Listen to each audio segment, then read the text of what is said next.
Buses that go 140 miles per hour. Caltrans is exploring this fast, low-cost alternative to driving.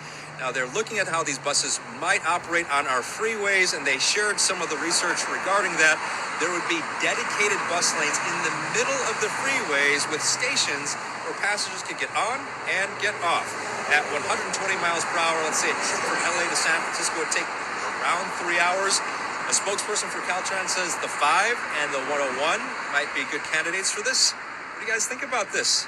Why stop there with that brilliant idea? We need to be thinking even bigger, okay? Because why stop at one bus, right? Why not have multiple buses going at the same time for increased efficiency, more people, right? Maybe we even increase the speed. Maybe we have something where like they can share the electricity and the gas between the buses and everything, so we could have these connectors in between the metal tubes of people, right? And who knows, maybe down the line we can increase the speed of the buses and put in some railings and stuff, like a fucking train.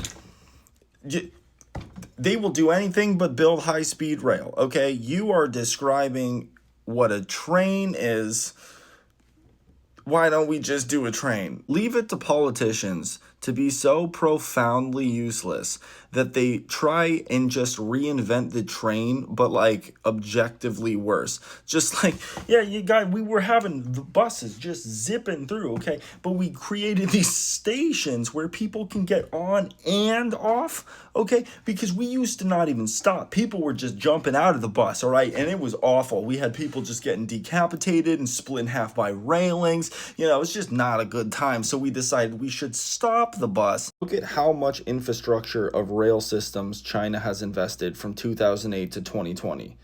What are we doing? They invested in their country and in society by building a transportation hub. That is a new rail station. It's the world's largest. It has everything from trains to taxis, buses, all of that stuff. Thing's absolutely massive. You have bullet trains coming to and from here going like 300 miles an hour. Meanwhile, the closest thing we have here is the next gen Acela train, which is only 10% faster than the prior archaic trains, bringing us to the modern age of 2002. But no, we can't do that. We have to make sure that airlines have their record profits year after year and also force people back into the office to do a job they could do remotely.